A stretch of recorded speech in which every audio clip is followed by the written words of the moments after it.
بسم اللہ الرحمن الرحیم۔ برائے منیز کے ساتھ آپ کا میزبان ریاض احمد جکھڑ۔ آج کے موضوع میں یہ بات سر فہرست ہے کہ ہمارے پاکستان میں بے دریغ غیر سرکاری تنظیمیں عوامی فلاح و بہبود کے لیے کام کرتی ہیں، لیکن ہماری سیاسی جماعتیں 76 سالوں میں ادارہ جاتی کام نہیں کر سکی، اور انہوں نے اگر اپنے دفاتر گراس روٹ لیول تک لے جاتے ہوئے یونین کونسل تک بنائے ہوتے تو ان کو عوامی مسائل کا ادراک پوری طرح ہوتا، اور آج وہ اس نہج پر نہ ہوتی کہ دھاندلی زدہ حکومتیں ترتیب پاتی۔ ہمارے ہاں کیا ہوا ہے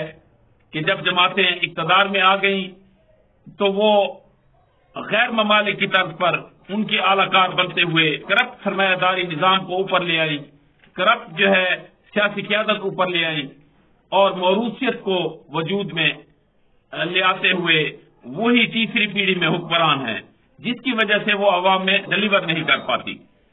اس کے برعکس جماعت اسلامی نے بہت سے فلاحی کام کیے، ان میں گراس روٹ لیول تک ان کے دفاتر موجود ہیں، وہ ایک منظم تنظیم کے طور پر، اور ان کی تربیتی سیشن جاری رہتے ہیں، ان میں طلباء بھی ہیں،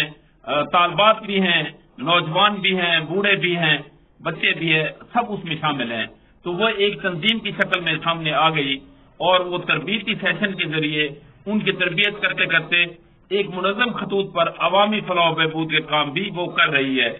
اس کا ایک شعبہ الخدمت فاؤنڈیشن کے نام سے ہے، جو پاکستان بھر میں 150 دفاتر کی صورت میں کام کر رہا ہے۔ اس میں 7 مختلف شعبے ان کے ہیں، جو آفات قدرتی اور سماوی میں کام آتا ہے، اور یتیم کے لیے فلاحی مراکز ہیں، ان کے آغوش سینٹر ہیں، اور سب سے بڑھ کر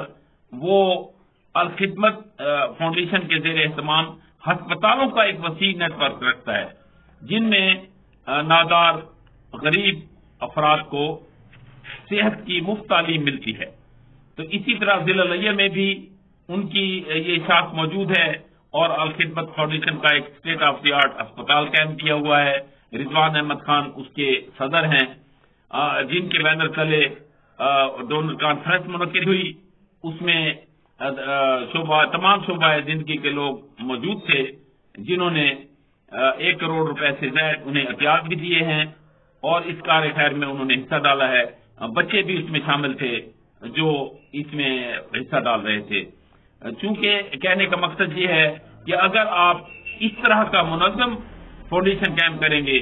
اور ایک ایسا شعبہ قائم کریں گے تو عوام کا اس میں ٹرسٹ بلند ہوگا، اور عوام اپنے ہی اس مخیر حضرات کے تعاون سے،